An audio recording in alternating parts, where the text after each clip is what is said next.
जय श्री कृष्णा। राधे राधे। साथियों, आइए हम सब सुनते हैं मौनी अमावस्या की व्रत कथा। हिंदू पंचांग के अनुसार माघ मास की अमावस्या को मौनी अमावस्या कहा जाता है। यह तिथि अत्यंत पवित्र, पुण्यदायी और मोक्ष प्रदान करने वाली मानी गई है। इस दिन मौन धारण करना, पवित्र नदियों में स्नान करना, दान पुण्य करना और भगवान विष्णु और शिव का स्मरण करना विशेष फलदायी होता है। मौनी अमावस्या का व्रत आत्म शुद्ध मन की एकता और जीवन के कष्टों से मुक्ति दिलाने वाला माना गया है। कहा जाता है कि इस दिन मौन रहकर किया गया जप तप और ध्यान कई जगों के बराबर फल देता है। आज हम आप सभी को मौनी अमावस्या व्रत कथा सुनाने जा रही हूँ, जिसे श्रद्धा और विश्वास के साथ सुनने से पापों का नाश होता है, पुण्य की प्राप्ति होती है और जीवन में सुख शांति का वास होता है। काशीपुरी नाम का नगर में देवदत्त स्वामी नाम का एक ब्राह्मण रहा करता था। उसकी पत्नी का नाम गुणवती था और पुत्री का नाम धनवती था। उसके 7 पुत्र थे। देवदत्त स्वामी ने 7 पुत्रा का विवाह करने के उपरांत अपनी पुत्री के विवाह के लिए योग वर की तलाश हेतु अपने बड़े लड़के को वो बाहर देश भेज दिया। इधर देवदत्त स्वामी ने अपनी पुत्री धनवती की कुंडली एक ज्योतिषियों को दिखाई। ज्योतिषी ने धनवती की कुंडली देखकर कहा कि कुछ दिन की बाद यह कन्या विधवा हो जाएगी। यह बात सुनकर देवदत्त स्वामी अत्यंत दुखी हुआ। ज्योतिषी से इस योग के निर्माण का उपाय पूछने लगे। ज्योतिषी ने उपाय बताया कि इस योग का निवारण हिंसल दीप वासिनी सोमा नाम का धोबिन को घर बुलाकर उसकी पूजा करने से ही संभव होगा। यह सुनकर देवदत्त स्वामी ने अपने सबसे छोटे लड़के के साथ अपनी पुत्री को सोमा धोबिन को घर लाने के उद्देश्य से सिंह द्वीप जाने के लिए वो रवाना किया। वो दोनों समुंदर के तट पर पहुंचकर समुंदर पार करने का उपाय सोचने लगा, लेकिन उन्हें कोई उपाय नहीं सूझ रहा था। थक हार कर दोनों भाई बहन भूखे प्यासे एक बट वृक्ष की छाया में उदास होकर बैठ गया। देवदत्त स्वामी ने अपनी पुत्री उस वृक्ष के तने की एक खोरले में गिद्ध के बच्चे रहते थे।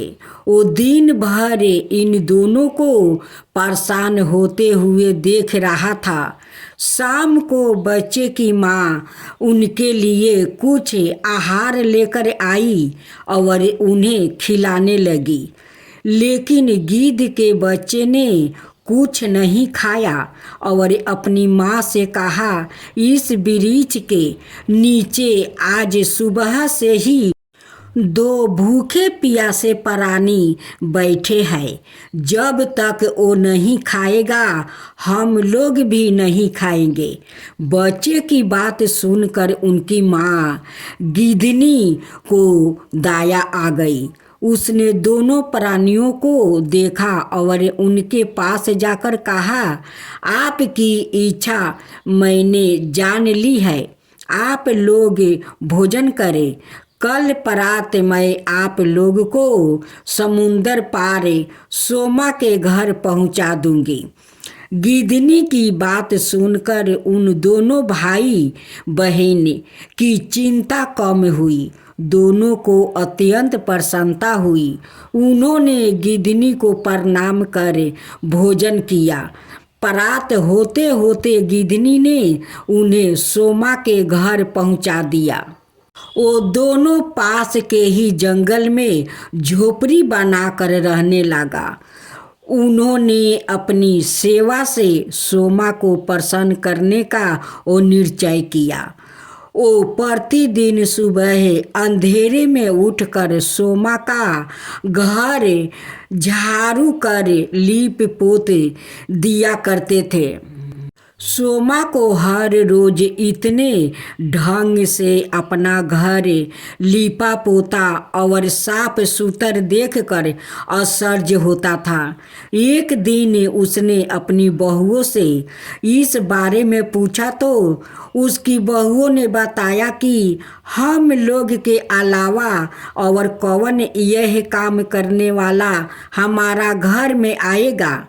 परंतु सोमा को बहुओं की इस बात पर विश्वास नहीं हुआ और उसने एक दिन सारी रात जाग कर घर की वो सफाई का सारा रहस्य जान लिया। जानकर उसे बड़ा दुख हुआ कि उसके घर की सफाई एक ब्राह्मण कन्या और उसका भाई करता है।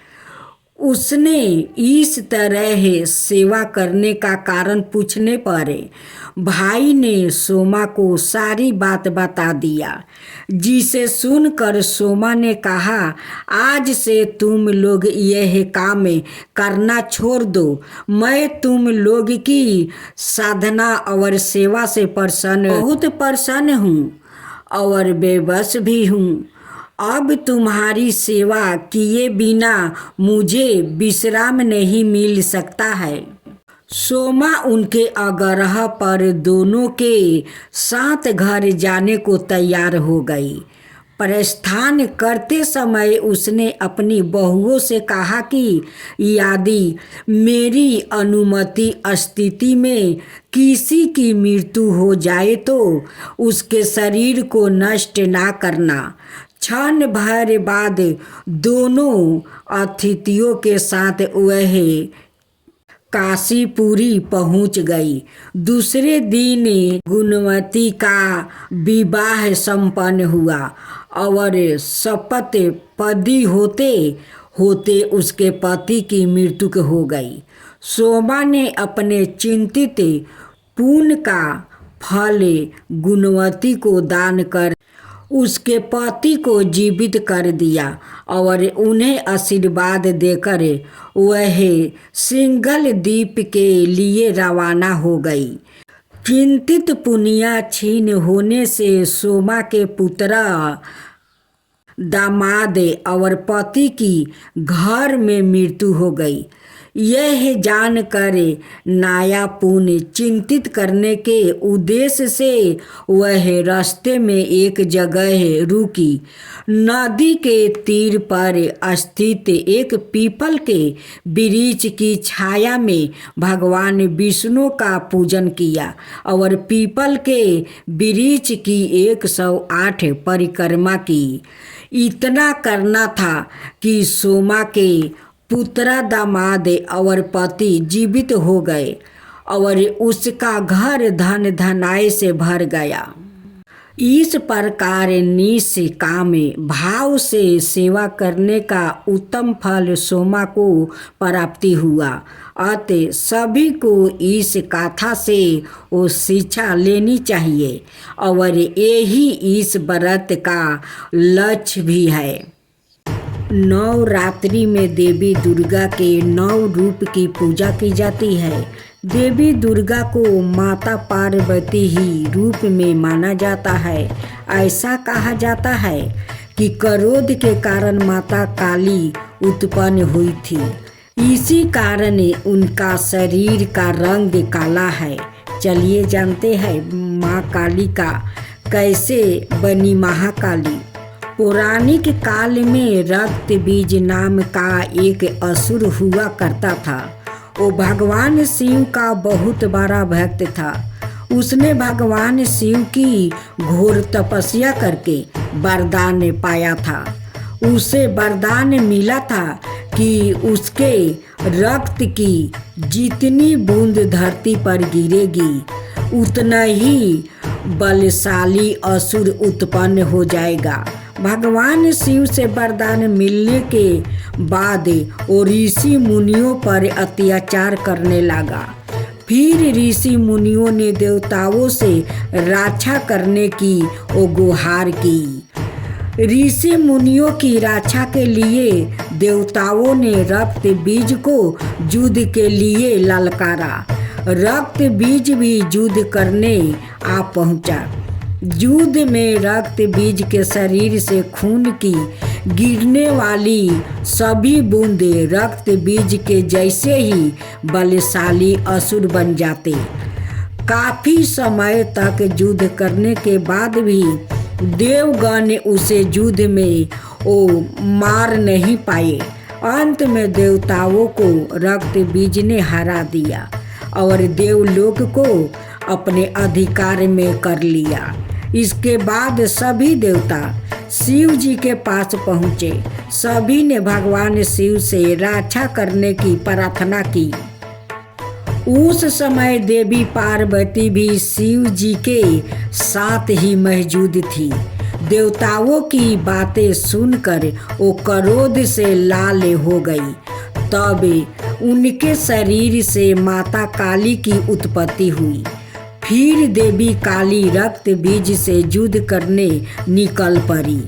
युद्ध के मैदान में देवी काली ने अपने जीभ को काफी बड़ा कर लिया। उसके बाद रक्त बीज के शरीर से जो भी रक्त की बूंद गिरती माता काली उससे उत्पन्न होने वाले असुरों को निगल जाती थी। इस तरह जब रक्त बीज का शरीर रक्त विहीन हो गया तो माता काली ने उसका भी अंत कर दिया। रक्त बीज के वध के बाद भी माँ काली का क्रोध शांत नहीं हो रहा था। ऐसे प्रतीत हो रहा था मानो वह तीनों लोकों को वो निगल जाएगी। देवी के रूप को देखकर सारे देवता इधर उधर भागने लगा। तब भगवान शिव उनके रास्ते में लेट गया। क्रोध में ही देवी काली ने भगवान शिव की छाती पर अपना पैर रख दिया। इसके बाद देवी काली का क्रोध शांत हुआ। कालिका पुराण की कथा। वही कालिका पुराण में वर्णित कथा के अनुसार एक बार हिमालय पर स्थित मतंग मुनि के आश्रम में सभी देवता पहुँचे। उसके बाद मतंग मुनि ने यज्ञ आरंभ किया। फिर सभी देवता महामाया देवी की स्तुति करने लगे। काफी समय तक स्तुति करने के बाद माता महामाया देवताओं के सामने प्रकट हुई। माता ने देवताओं से पूछा कि तुम सभी किसकी स्तुति कर रहे हो। उसी समय देवी महामाया के शरीर से एक काली रंग की दिव्या स्त्री प्रकट हुई। उस दिव्या स्त्री ने देवी महामाया से कहा, यह सभी मेरी ही स्तुति कर रहे हैं। यही देवी महाकाली के नाम से जानी जाती है।